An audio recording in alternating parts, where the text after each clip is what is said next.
সত্য জানবো, সত্য বলবো এবং সত্য দেখাবো। ওয়েলকাম আপনাদের ভালোবাসার এই চ্যানেলে। বন্ধুরা, গত 24 ঘন্টা মিডল ইস্ট থেকে বড় বড় কিছু আপডেট আসছে। এক তো দেখো, ট্রাম্প বারবার বলছেন বা বলে চলেছেন যে আমেরিকা ইরানকে পুরোপুরি ঘিরে ফেলেছে। স্টেট অফ হরমুজ নাকি এমন নাকাবন্দি করা হয়েছে যে একটা মাছিও ঢুকতে পারবে না ইরানে। বড় বড় কথা, কিন্তু বাস্তবে কি হচ্ছে জানো?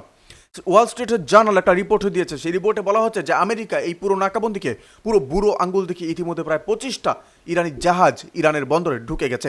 মানে ধরো তুমি গেটে দাঁড়িয়ে আছো পাহারায়, আর মানুষ পেছনে দরজা দিয়ে ঢুকে যাচ্ছে। ব্যাপারটা অনেকটা সেরকম। 25টা জাহাজ মানে কিন্তু ছোট কথা না। এর মধ্যে মালবাহী জাহাজও আছে, তেল ট্যাঙ্কারও আছে। আর এটা হয়েছে মানে ইরান প্রমাণ করে দিয়েছে যে আমেরিকার এই নাকাবন্দি তত শক্তিশালী না যতটা ট্রাম্প দাবি করেন বা ট্রাম্প দাবি করেছেন। এটা ইরানের জন্য বিশাল একটা কূটনৈতিক জয়। মানে শুধু জাহাজ ঢোকানো না, একটা মেসেজটা হলো আমরা তোমার কথায় ভয় পাই না। বন্ধুরা, এবার আসো একটা নির্দিষ্ট জাহাজের কথায়। জাহাজের নাম হলো সিলিসিটি।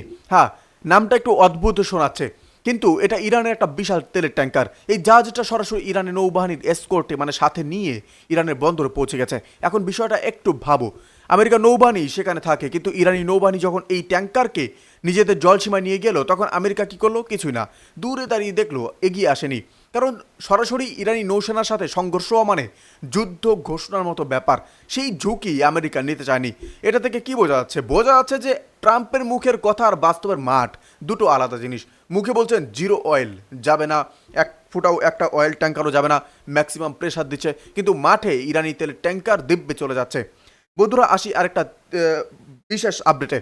দেখুন, আমেরিকার নৌবাহিনী একটা জাহাজ ধরেছে। জাহাজটা হলো চীন থেকে এসেছিল। জাহাজটা চীন থেকে ইরানের দিকে যাচ্ছিল। এটা একটা মালবাহী জাহাজ, প্রায় 900 ফুট লম্বা, মানে বিশাল একটা 900 ফুটের জাহাজ, মানে একটা ছোটোখাটো মহল্লার মতো জায়গা। সেখানে প্রচুর মাল ভরে নিয়ে যাওয়া যায়। এখন প্রশ্ন হলো, এই জাহাজে কি ছিল? আমেরিকার নৌবাহিনী এখনও অফিসিয়ালি কিছু বলেনি, কিন্তু রিপাবলিকান নেত্রী নিকি হেলি, যিনি আগে ইউনাইটেড নেশনসে আমেরিকার প্রতিনিধি ছিলেন, ইসরায়েলের কড়া সমর্থক হিসাবে পরিচিত, তিনি দাবি করেছেন যে এই জাহাজে ছিল মিসাইল বানানোর কেমিক্যাল। শুধু কেমিক্যাল না, সাথে ছিল লোহার পাইপ, ধাতব উপকরণ আর ইলেকট্রনিক পার্টস। এই তিনটে জিনিস একসাথে মানে কি? মানে মিসাইল তৈরির কাঁচামাল। ইরান যদি এই মাল পেত, তাহলে আরও বেশি মিসাইল বানাতে পারতো এবং মিডল ইস্টে বড় ধ্বংসলীলা চালাতে পারতো। এমনটাই নিকি হেলি দাবি করেছেন। তিনি চীনের ওপরেও সরাসরি আঙুল তুলেছেন, বলেছেন এই ঘটনা প্রমাণ করে দিল যে চীন চুপচাপ ইরানকে শক্তিশালী করছে। মুখে বলছে নিরপেক্ষ, পেছনে মিসাইলের কাঁচামাল পাঠাচ্ছে। এখন একটা জিনিস আপনারা মাথায় রাখুন, দেখুন এটা কিন্তু নিকি হেলির দাবি মাত্র। আমেরিকার নৌবাহিনী এখন অফিসিয়ালি কনফার্ম করেনি। তবে যদি এটা সত্যি হয়, তাহলে ব্যাপারটা আমেরিকার চীন সম্পর্কে আরেকটা বড় ধাক্কা। বন্ধুরা, একটু থামুন। দেখুন, নিকি হেলি কিন্তু এখন ট্রাম্প সরকারের অংশ না। তিনি রিপাবলিকান পার্টির নেত্রী, প্রাক্তন ইউএন রাষ্ট্রদূত এবং ভবিষ্যতে প্রেসিডেন্ট পদের দাবিদার হতে পারেন। এবং তার এই কথায় রাজনৈতিক উদ্দেশ্যও থাকতে পারে। তিনি যখন বলছেন যে চীন ইরানকে মিসাইলের কাঁচামাল দিচ্ছে, এটা সত্যি হতে পারে, কিন্তু এটাও হতে পারে যে তিনি চীন ও ইরানকে দুজনকে একসাথে চাপে ফেলতে এই বিবৃতি দিচ্ছেন। কারণ এই দুটো দেশ এখন আমেরিকার সবচেয়ে ভূ রাজনৈতিক প্রতিদ্বন্দ্বী। তবে একটা জিনিস ঠিক, জাহাজটা ধরা পড়েছে এটা সত্যি, আর তার মধ্যে কিছু না কিছু তো আছে। নইলে আমেরিকা কেন এতদিন ধরে আটকে রেখেছে সেটা কি সময় বলে দেবে। বন্ধুরা, আসি একটা বিশেষ আপডেটে পাকিস্তান থেকে। দেখুন, আমেরিকা ও ইরানের মধ্যে দ্বিতীয় দফার আলোচনা পাকিস্তানে হওয়ার কথা ছিল। মার্কিন মিডিয়ার দাবি করেছিল যে ইরানের প্রতিনিধি দল রওনা হয়ে গেছে বা পৌঁছে গেছে, কিন্তু ইরানের সরকারি মিডিয়া সরাসরি উড়িয়ে দিয়েছে এই দাবি। তারা বলেছে এই সব খবর মিথ্যে। কোনো প্রতিনিধি দল পাকিস্তান যায়নি, যাবেও না। যতক্ষণ আমেরিকা আমাদের ওপর শর্ত চাপাতে থাকবে, হুমকি দিতে থাকবে, ততক্ষণ আমরা আলোচনায় বসবো না। এখন এটা একটু ভাবো, আমেরিকা বলছে আসো আলোচনায়, সাথে সাথে ট্রাম্পও হুমকি দিচ্ছেন। এটা অনেকটা এরকম, কেউ তোমাকে একজন বলছে যে ভাই চলো বন্ধু হই, আর সাথে সাথে জামার কলার ধরে আছে। তুমি কি বন্ধু হতে যাবে? ইরানও যাচ্ছে না। বন্ধুরা, এখানে যেটা স্পষ্ট হয়ে যাচ্ছে সেটা হলো দুটো পক্ষের মধ্যে আস্থা সংকট। ইরান বিশ্বাস করছে না যে আমেরিকা সত্যিকার অর্থে শান্তি চাইছে, আর আমেরিকা ভাবছে চাপ দিলে ইরান ভাঁজ হবে। দুটো ধারণাই এখন পর্যন্ত ভুল প্রমাণিত হচ্ছে।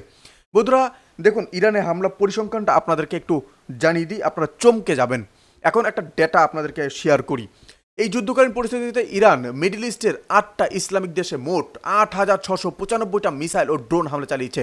একটু একটু করে দেখি কোন দেশে কতটা। দেখুন, ইউএইতে 2,819টা হামলা, ইসরায়েলে 1,035টা, সৌদি আরবে 1,231টা এবং কুয়েতে 1,014টা, কাতারে 730টা এবং বাহারাইনে 717টা, ইরাকে 340টা আর জর্ডানে 287টা।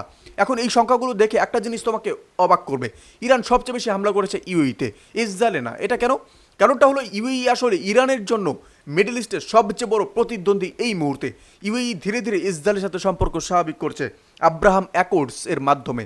এছাড়াও ইউই আমেরিকার বড় মিত্র, সেখানে আমেরিকার সামরিক ঘাঁটি আছে। ইরান মনে করে যে ইউই হলো তাদের সবচেয়ে বড় স্থানীয় শত্রু।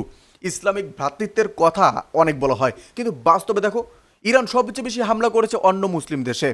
দেখুন আরেকটা আপনাদের আপডেট বলি, এই পরিস্থিতিতে ইসরায়েলের প্রধানমন্ত্রী নেতানিয়াহু আবার জনতার সামনে এলেন, বললেন প্রতিটা প্রজন্মে তারা আমাদেরকে শেষ করতে চেয়েছে, এই প্রজন্মেও ইরান সেই চেষ্টা করেছে। পারমাণবিক বোমা, ব্যালিস্টিক মিসাইল সব নিয়ে আমাদের ধ্বংস করার ছক ছিল, কিন্তু আমরা সব ব্যর্থ করে দিয়েছি। এই ধরনের বক্তৃতা নেতানিয়াহু কিন্তু বারবার দেন। এটা একটা রাজনৈতিক কৌশলও বটে। দেশের মানুষকে এক রাখতে বাইরের শত্রুর দরকার হয়।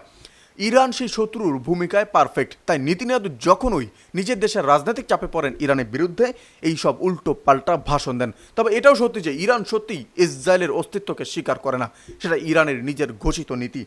বন্ধুরা দেখুন, সব মিলিয়ে আপডেট দেখুন কি আসছে বড় ছবিটা। আমেরিকা নাকাবন্দি দিয়েছে, ইরান 25টা জাহাজ ঢুকিয়েছে, আমেরিকা চীনা জাহাজ ধরেছে, কিন্তু ইরানের নৌবাহিনী দিব্যি ট্যাঙ্কার ঢুকিয়ে দিল সামনে দিয়ে। আমেরিকা আলোচনার ডাক দিচ্ছে, ইরান বলছেন না। ট্রাম্প বড় বড় হুমকি দিচ্ছেন, ইরান পাত্তা দিচ্ছে না। আর এই পুরো ছবিটা দেখলে একটা জিনিস তো স্পষ্ট হয়, ইরান এই মুহূর্তে যতটা কোণঠাসা তার চেয়ে অনেক বেশি প্রতিরোধী হয়ে উঠেছে।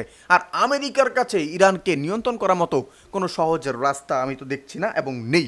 সরাসরি যুদ্ধ করতে গেলে খরচ অসম্ভব বেশি, শুধু নাকাবন্দিতে ইরান ফাঁকি দিচ্ছে এবং আলোচনায় ইরান রাজি না। অর্থনৈতিক চাপে ইরান বছরের পর বছর স্যাংশন সহ করে অভ্যস্ত আর এবং এখনও স্যাংশন হয়েই আছে। তাহলে ট্রাম্পের হাতে কি আছে? আপাতত কথা, বড় বড় কথা। তো বন্ধুরা এই হলো আজ 24 ঘন্টার আপডেট, গত 24 ঘন্টার আপডেট। আপনাদের কিরকম লেগেছে আপডেটগুলি এবং কোন আপডেটটি সবচেয়ে বেশি আপনাদের ভালো লেগেছে অবশ্যই কমেন্ট করে জানাবেন। আপনারা কোথা থেকে দেখছেন অবশ্যই আমাদেরকে জানাবেন। ভালো থাকবেন, সুস্থ থাকবেন, ধন্যবাদ। দেখা হচ্ছে নতুন কোনো ভিডিওতে বা লাইভ স্ট্রিমে। অবশ্যই চ্যানেলটিকে ফলো করে